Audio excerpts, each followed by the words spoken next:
வணக்கம். இது ரூபவாகினியின் செய்திகள். நான் ராதிகா வின்சன். நான் ஏசிஎம் கலீலுர் ரஹ்மான். முதலில் தலைப்புச் செய்திகளை பார்ப்போம்.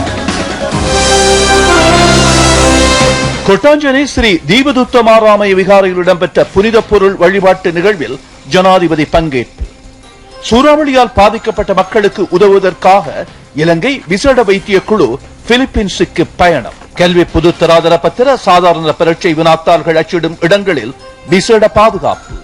மட்டக்களப்பில் 10 கோடி ரூபாய் செலவு நிர்மாணிக்கப்பட்ட வீதிகள், வடிகால் கட்டமைப்புகள் பொதுமக்களிடம் கையளிப்பு. யமன் பாதுகாப்பு அமைச்சின் மீது தொடர் குண்டு தாக்குதல், 20 பேர் உயிரிழப்பு.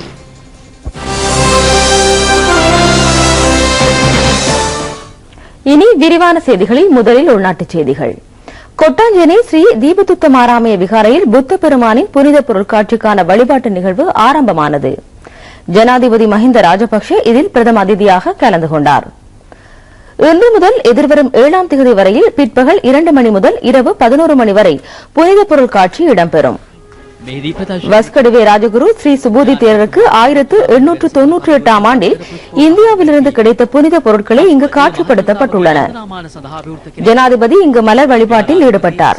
பின்னர் பொதுமக்களுக்காக இது திறக்கப்பட்டது. விகாராதிபதி சாஸ்திரபதி சங்கைக்குரிய வஸ்கடுவே மஹிந்த வம்ச தேரர் விசேட அனுசாசன உரையை நிகழ்த்தினார்.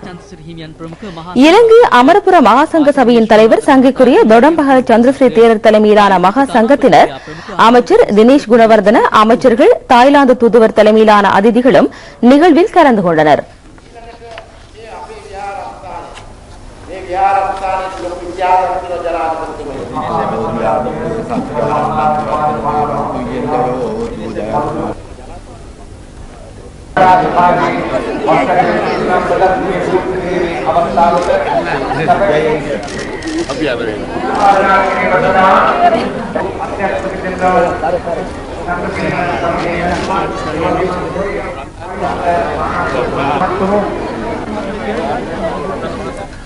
பத்திரமுள்ள ஜனகலா கேந்திர வளவில் சிறிய அளவிலான மிருக காட்சி சாலையை நீண்ட காலத்திற்கு முன்னெடுப்பதற்கு தீர்மானிக்கப்பட்டுள்ளது.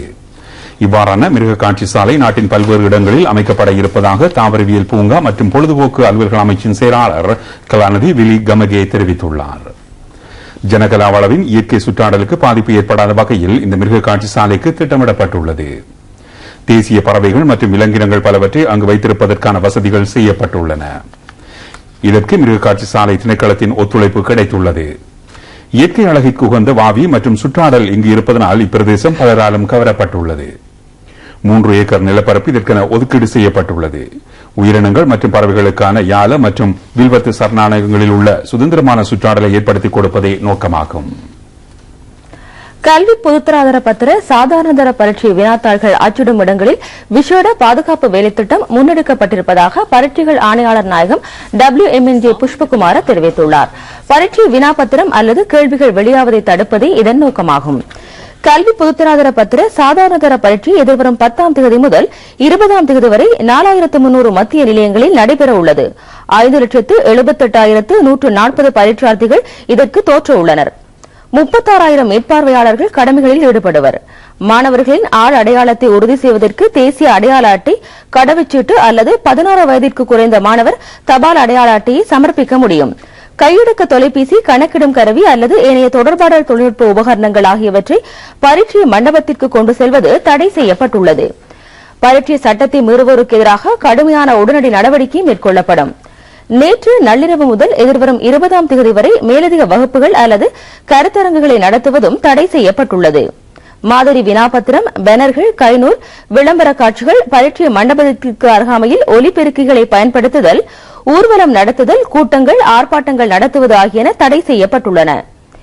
இக்காலப்பகுதியில் ஏற்படும் தடைகள் அல்லது உத்தரவுகளை மீறுவோர் தொடர்பாக 0112-421-111 என்ற தொலைபேசி இலக்கத்தினூடாக போலீஸ் தலைமையகத்திற்கு அறிவிக்க முடியும்.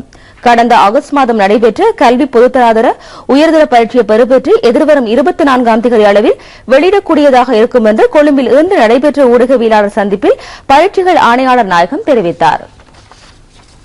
கிழக்கு மாகாணத்தில் தொடர்ச்சியாக கடும் மழை பெய்து வருகிறது. வீதிகள் பெருவெள்ளத்தில் மூழ்கியுள்ளதனால் போக்குவரத்து பாதிக்கப்பட்டுள்ளது. வீடுகள் சேதமடைந்துள்ளன. தாழ்நிலங்களில் நீர் நிரம்பியுள்ளது. மக்களின் நாளாந்த வாழ்க்கை பாதிக்கப்பட்டுள்ளது. மட்டக்களப்பு மாவட்டத்தில் 5வது நாளாக கடும் மழை பெய்து வருகிறது. இன்று காலை 8:30 முடிவடைந்து 24 மணி நேரத்தில் 59 மில்லிமீட்டர் மழை பதிவாகியுள்ளதாக மாவட்ட வானிலை அவதான நிலையம் தெரிவித்துள்ளது. பல பகுதிகளில் வீடுகளும் வீதிகளும் வெள்ளத்தில் மூழ்கியுள்ளன. கடற்தொழில் நடவடிக்கைகளும் பெரிதும் பாதிக்கப்பட்டுள்ளன.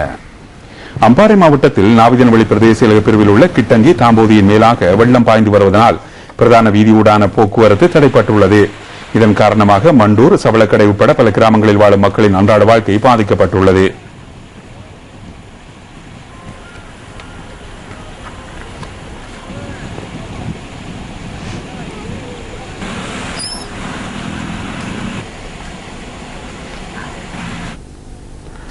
திருகோணமலை மாவட்டத்தில் தொடர்ந்து மழை பெய்து வருகின்றது. தாழ்ந்த நிலங்களிலும் வீதிகளிலும் நீர் நிரம்பியுள்ளது.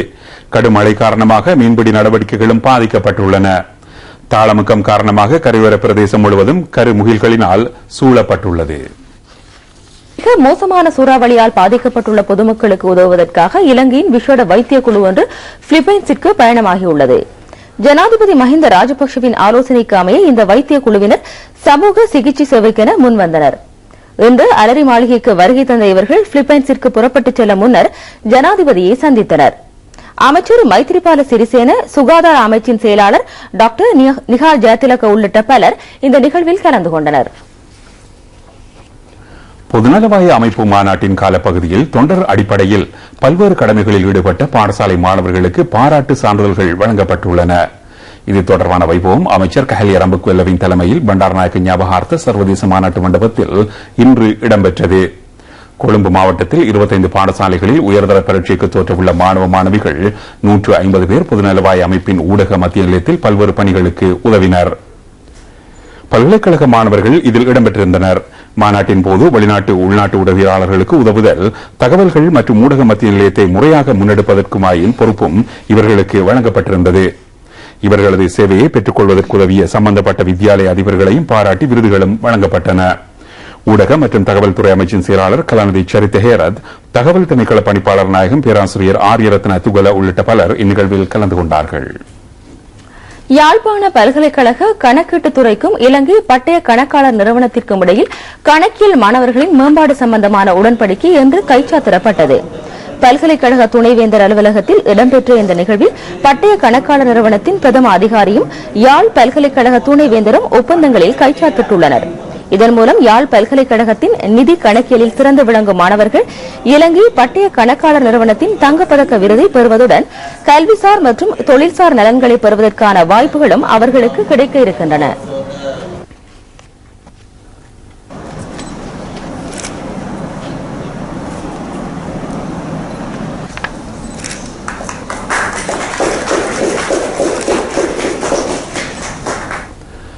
மட்டக்களப்பு ஆரையம்பதி செயலக பிரிவுக்குட்பட்ட கிராம மக்களின் நலன் கருதி மேற்கொள்ளப்பட்ட பல்வேறு அபிவிருத்தி திட்டங்கள் மக்களிடம் கையளிக்கப்பட்டன. 10 கோடி ரூபாய் செலவில் மேற்கொள்ளப்பட்ட கொங்கிரீட் வீதிகள், வடிகான்கள், அணைக்கட்டுகள் உட்பட பல அபிவிருத்தி திட்டங்கள் திறந்து வைக்கப்பட்டன. பொருளாதார அபிவிருத்தி அமைச்சின் மாவட்ட பணிப்பாளர் கே.கு. குமரன் தலைமையில் இடம்பெற்ற இந்த நிகழ்வில் பிரதி அமைச்சர் MLM ஹிஸ்புல்லா பிரதம அதிதியாக கலந்து கொண்டார். உலக ஊனமுற்றோர் தினத்தை முன்னிட்டு மொனராகலை பிரதேசத்தில் ஊவா மாகாண சமூக சேவைகள் அமைச்சர் செந்தில் தொண்டமானின் ஆலோசனையின் பேரில் மாகாண சமூக சேவைகள் திணைக்களத்தின் ஏற்பாட்டில் விசேட ஊர்வலம் ஒன்று சமீபத்தில் நடைபெற்றது. விசேட தேவையுள்ளவர்களுக்கு முக்கியத்துவம் அளித்த இந்த நிகழ்வில் ஊவா மாகாண ஆளுநர் நந்தா மேத்யூ, முதலமைச்சர் சஷீந்திர ராஜபக்ஷ ஆகியோர் விருந்தினர்களாக கலந்து கொண்டதுடன் சமூக சேவைகள் திணைக்கள அதிகாரிகள் உட்பட பலர் சமூகம் அளித்திருந்தனர்.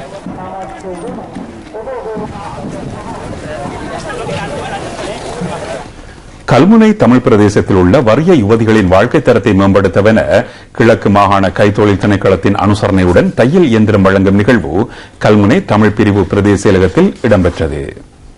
பிரதேச செயலாளர் கே. லவநாதன் தலைமையில் இடம்பெற்ற இந்த நிகழ்வில் கிழக்கு மாகாண சபை உறுப்பினர் துரையப்பா நவரத்னராஜா பிரதம அதிதியாக கலந்து கொண்டு 39 யுவதிகளுக்கு தையல் இயந்திரங்களை வழங்கி வைத்தார்.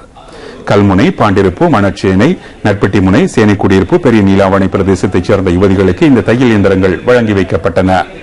கிழக்கு மாகாண சபை உறுப்பினர் M. ராஜேஸ்வரன் உட்பட பிரமுகர்கள் பலர் இதில் கலந்து கொண்டனர்.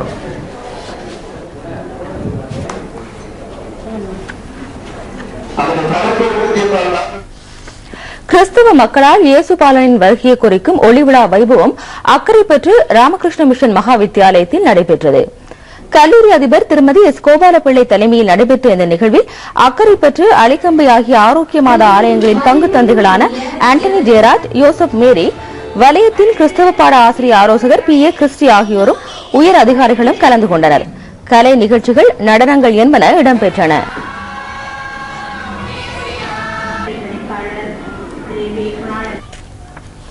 பிரபல கலைஞர் மீரா ஹரிஷின் அனுசரணையில் கண்டி ஆம்பிட்டிய ரோமன் கத்தோலிக்க தமிழ் பாடசாலைகளுக்கு பாதணிகள், கற்றல் உபகரணங்கள் வழங்கும் வைபவம் பாடசாலை அதிபர் திருமதி பேட்ரிசியா தலைமையில் இடம்பெற்றது.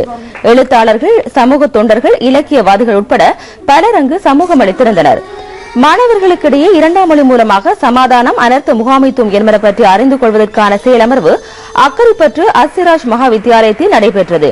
பிரதம அதிதியாக ஜெர்மன் நாட்டு கல்வி சமூக நிறுவனத்தின் கிழக்கு மாகாண தொழில்நுட்ப ஆலோசகர் பி. பவளகாந்தன் கலந்து கொண்டார். கல்வித்துறை சார்ந்த பிரமுகர்கள் பலர் அங்கு சமூகம் அளித்திருந்தனர். குவைத் விமான சேவையின் இலங்கை மற்றும் மாலைதீவுக்கான அலுவலகம் கொழும்பு அனகாரிய தர்மபால மாவட்ட 86ஆம் இலக்கத்தில் திறந்து வைக்கப்பட்டுள்ளது. இந்த நிகழ்வில் குவைத் நாட்டின் இலங்கைக்கான தூதுவர் யாக்கூப் அல் அத்தீக்கி பிரதம விருந்தினராக கலந்து கொண்டார். உத்தியோகபூர்வ முகவராக நியமிக்கப்பட்டுள்ள டெல்மேஜ் குழுமத்தின் தலைவர் தம்மிக பெரேரா மற்றும் வெளிநாட்டு தூதுவர்கள், டெல்மேஜ் குழுமத்தின் உயர் அதிகாரிகள் ஆகியோர் இங்கு சமூகம் அளித்திருந்தனர். டெல்மேஜ் நிறுவனத்தின் குழும முகாமைத்துவ பணிப்பாளர் சாண்டி சில்வா கருத்து வெளியிடுகையில், வாரத்தில் 6 நாட்களுக்கு இலங்கைக்கான குவைத் விமான சேவை இடம்பெறும் என்று தெரிவித்தார். இலங்கையிலிருந்து குவைத், அமெரிக்கா, லண்டன், மாலத்தீவு போன்ற நாடுகளுக்கு சேவைகள் இடம்பெறவிருக்கின்றன.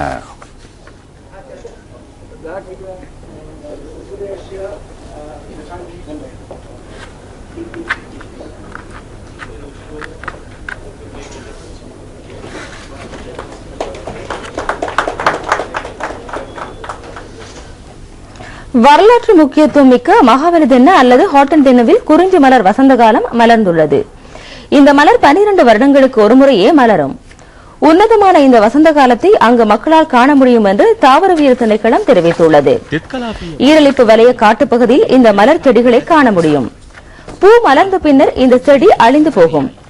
நீலம், ஓரளவு நீலம், மஞ்சள், வெள்ளை, சிகப்பு போன்ற பல வர்ணங்களில் இந்த பூக்கள் ஹோட்டன் தென்ன தாவரவியல் பூங்காவில் காண முடியும். ஸ்ட்ராபிலின் தஸ் பிரிவுக்குட்பட்ட இந்த பூச்செடி 2 மீட்டர் உயரத்தை கொண்டிருக்கும். 300 வகையான இந்த மலர் வகைகள் ஆசிய நாடுகளில் உண்டு. அரிதான வகைகளில் இலங்கையிலும் இந்தியாவிலும் காணக்கூடியதாக உள்ளன.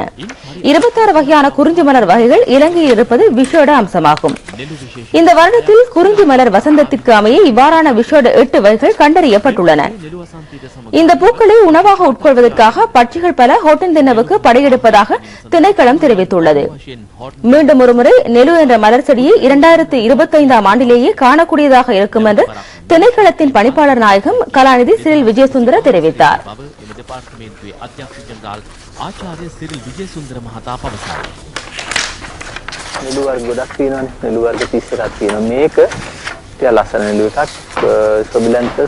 පල්පෙරිමා කියලා කියනවා. ඉතින් මේක හුඟක් විශේෂයක් වෙන්නේ මේ බම්බරු වගේ සත්තු හුඟක්. ஏகாதிபத்திய யுகத்தில் மிகவும் மோசமான ஆக்கிரமிப்பு ஆங்கிலேயர் காலத்திலேயே இடம்பெற்றுள்ளது. சிறுபான்மையினருக்கு கண்டி ஆக்கிரமிப்பு மிகவும் மோசமானதாக இருந்த போதிலும் ஆங்கிலேயரின் உடன்படிக்கை மூலம் இந்த நிர்வாகம் சுவீகரிக்கப்பட்டது. 12 வருடங்கள் முழுவதும் கண்டி ஆக்கிரமிப்புக்காக ஏகாதிபத்தியவாதிகள் மேற்கொண்ட முயற்சியின் காரணமாக அன்று கண்ணீரில் வாழ்ந்தவர்கள் இந்நாட்டு தேசிய மக்கள் ஆவர். ஒல்லாந்தரின் நிர்வாகத்திற்கு பின்னர் நாட்டின் கரையோர பிரதேசத்தை தனது நிர்வாகத்திற்கு உட்படுத்துவதற்கு ஆங்கிலேயர்களால் முடிந்தது. 1796 முதல் 1802ஆம் ஆண்டு வரையான காலப்பகுதியில் கரையோர பிரதேசத்தில் ஆங்கிலேயர்களின் அதிகாரம் நிலைநிறுத்தப்பட்டது. கடற்கரை பிரதேசத்தில் அனைத்து பொருளாதாரத்தையும் தமது நிர்வாகத்திற்கு உட்படுத்திய ஆங்கில வெளிநாட்டவர் அப்பிரதேசங்களில் வாழ்ந்த மக்களை அந்த பிரதேசங்களில் இருந்து துரத்தி அடித்தனர். பெரும் எண்ணிக்கையானோரை கொலை செய்தனர். அன்று இப்பிரதேச ஆளுநராக தோமஸ் மெட்லண்டின் செயற்பட்டார். இவரது நிர்வாகத்தின் கீழ் சிறுவர்களை கூட பணிகளில் ஈடுபடுத்தப்பட்டனர். விதவைகள் இம்சைக்கு உட்படுத்தப்பட்டார்கள். போர்த்துகேயர் அல்லது ஒல்லாந்தர் இக்கால வரையில் ஆக்கிரமிப்புக்குட்படுத்தப்பட முடியாதிருந்த கண்டி ராஜ்யத்தை ஆக்கிரமிப்பதே ஆங்கிலேயர்களின் அடுத்த இலக்காக அமைந்திருந்தது. கண்டி ஆக்கிரமிப்பின் போது கிராமங்களில் பிரவேசித்து சொத்துக்களை கொள்ளையடித்து மக்களை கொலை செய்து கிராமங்களுக்கும் தீ வைக்கப்பட்டன. கண்டி ராஜ்யத்தை ஆக்கிரமிப்பதற்காக ஆங்கிலேயர்கள் மேற்கொண்ட விளைச்சத்தனமான உபாய முறைகளில் இவை முக்கியமானவையாகும். இன்று உலகில் ஜனநாயகவாதிகள் என்று கூறிக்கொள்ளும் பெரும்பாலானோர் சொத்துக்களை இவ்வாறான பாவச் செயல்களின் மூலமே சம்பாதித்தனர். 1800 முதல் ஆங்கிலேயர் கண்டிராஜ்யத்தை ஆக்கிரமிக்க ஆரம்பித்தனர். இருப்பினும் 15 வருட காலமாக இதனை சாதிக்க முடியாமல் போனது. அன்று நாயக்கர் மன்னர்கள் மத்தியில் நிலவிய அதிகார போட்டியின் பிரதிபலனாக மேற்கொள்ளப்பட்ட உடன்படிக்கை மூலம் கண்டிராஜ்யம் ஆங்கிலேயரின் கைக்கு மாறியது. தாய்நாடு தொடர்பாக எந்தவித உணர்வுமின்றி சிலர் ஆங்கிலேயரின் உளவு நடவடிக்கைகளுக்கு உதவி வருகின்றனர். இருப்பினும் கடுவல, பலன, கடுகண்ணாவ, ஹத்தரலியத்த, கண்ணொருவ போன்ற பிரதேசங்களில் ஆங்கிலேயர்களுடனான போராட்டம் உக்கிரமடைந்திருந்தது. ஏகாதிபத்தியவாதிகளின் துப்பாக்கிகள் முதலானவற்றுக்கு இலங்கை மக்கள் பலியானார்கள். ஆங்கிலேயரின் ஒப்பந்தத்தை மீறியதால் கண்டியில் வாழ் மக்கள் 3 வருட காலம் செல்ல முன்னரே திட்டமிட்ட கிளர்ச்சியில் ஈடுபட்டனர். தமது உற்பத்தி நிலங்கள், கிராமங்கள், பிள்ளைகளுக்காக மக்களின் போராட்டம் ஆரம்பமானது. வெளிநாட்டவர் முன்னெடுத்த நிர்வாகத்திற்கு எதிரான சுதந்திர போராட்டமாக இது அமைந்தது. 1818 ஆண்டு இடம்பெற்ற இந்த கிளர்ச்சி வரலாற்றில் இடம்பெற்றவை இவ்வாறான பின்புலத்திலேயே ஆகும். இந்த சுதந்திர போராட்டத்தின் போது வீரக்கெப்பிட்டி போல மடுகல்ல உள்ளிட்ட 28 பேர் வெள்ளையர்களால் மிக மோசமான முறையில் கொல்லப்பட்டனர். வாரியபுல ஸ்ரீ சுமங்கல தேரர் யாழ்ப்பாண சிறைச்சாலையில் அடைக்கப்பட்டார். மேலும் பெரும் எண்ணிக்கையானோர் வேலூர் சிறைக்கு அனுப்பப்பட்டனர். கிராமங்கள் தீயிடப்பட்டன. கண்ட இடத்தில் கொலை செய்து பெண்களையும் மானபங்கப்படுத்தியதுடன் ஆங்கில வெள்ளையர்கள் இலங்கை சமூகத்தின் சுதந்திரத்தையும் ஜனநாயகத்தையும் இலைச்சித்தனமாக பறித்தெடுத்தனர். ஏகாதிபத்தியவாதிகளின் அதிர்ஷ்டவசமாக அன்று எந்த இடத்திலாவது மனித உரிமைகள் அமைப்பு இல்லாதிருந்ததை நாம் நினைவில் வைத்துக் கொள்ள வேண்டும். தென்கிழக்கு பல்கலைக்கழகத்தின் வருடாந்த விஞ்ஞான ஆய்வு மாநாடு சம்மாந்துறையில் சமீபத்தில் இடம்பெற்றது. தென்கிழக்கு பல்கலைக்கழகத்தின் பிரயோக விஞ்ஞான பீடத்தின் ஏற்பாட்டில் இடம்பெற்ற இந்த மாநாடு பீடாதிபதி MIS ஷஃபீனா தலைமையில் இடம்பெற்றது. தென்கிழக்கு பல்கலைக்கழகத்தின் உபவேந்தர் கலாந்தி SMM இஸ்மாயில் பிரதம அதிதியாக கலந்து கொண்டார். இந்த மாநாட்டில் விஞ்ஞான ரீதியில் தற்சமயம் எதிர்கொள்ளும் சவால்கள் பற்றியும் அதனை வெற்றி கொள்ளும் வழிவகைகள் பற்றியும் கருத்துக்கள் தெரிவிக்கப்பட்டன. அம்பாறை மாவட்ட ஊடகவியலாளர்களுக்கான தொழுநோய் சம்பந்தமான விழிப்புணர்வு கருத்தரங்கு அம்பாறை மாவட்ட சுகாதார சேவைகள் பணிப்பாளர் அலுவலக கேட்போர் கூடத்தில் நடைபெற்றது. மாவட்ட சுகாதார சேவைகள் பணிப்பாளர் டாக்டர் சேனக தனகலவின் உரையுடன் ஆரம்பித்த இந்த கருத்தரங்கில் மாவட்டத்தின் பல்வேறு பிரதேசங்களையும் சேர்ந்த மூவின, அச்சு மற்றும் இலத்திரனியல் ஊடகவியலாளர்கள் கலந்து கொண்டனர். இந்த நோயின் தோற்றம், அறிகுறி, அதன் தாக்கம், நோயை தடுப்பதற்கான வழிமுறைகள் தொடர்பாக வைத்திய அதிகாரி டாக்டர் அபய சிறிவர்தன தலைமையிலான வைத்தியர்கள் விளக்க உரைகளை நிகழ்த்தினர். அம்பாறை மாவட்ட சுகாதார சேவைகள் பணிப்பாளர் அலுவலகம் ஃபாமெட் என்ற நிறுவனத்தின் அனுசரணையுடன் இதனை ஒழுங்கு செய்திருந்தது.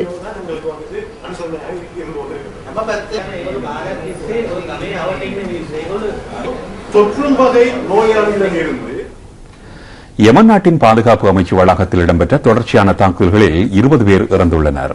37 பேர் காயமடைந்துள்ளார்கள். தற்கொலை குண்டு தாக்குதல் காரணமாக அமைச்சு வளாகத்தில் முன்கதவுகள் முற்றிலும் சேதமடைந்தன. இந்த தாக்குதலுக்கு எந்தவொரு குழுவும் உரிமை கோரவில்லை.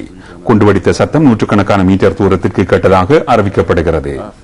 கட்டடம் அதிர்ந்ததாகவும் கட்டடத்தில் இருந்து கரும்புகை வெளியேறியதாகவும் சம்பவத்தை நேரில் பார்த்தவர்கள் தெரிவித்துள்ளனர். இதனைத் தொடர்ந்து 2வது மோட்டார் வாகனத்தில் அங்கு வந்தவர்களுக்கும் பாதுகாப்பு அதிகாரிகளுக்கும் இடையில் மோதல்கள் இடம்பெற்றன.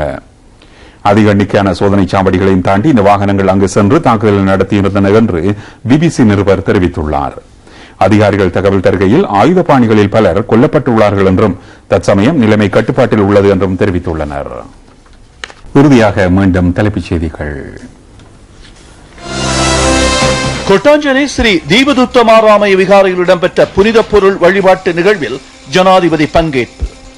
சூறாவளியால் பாதிக்கப்பட்ட மக்களுக்கு உதவுவதற்காக இலங்கை விசேட வைத்திய குழு பிலிப்பீன்ஸுக்கு பயணம். கல்வி பொதுத்தராதர பத்திர சாதாரண பரீட்சை வினாத்தாள்கள் அச்சிடும் இடங்களில் விசேட பாதுகாப்பு. மட்டக்களப்பில் 10 கோடி ரூபாய் செலவு நிர்மாணிக்கப்பட்ட வீதிகள், வடிகால் கட்டமைப்புகள் பொதுமக்களிடம் கையளிப்பு.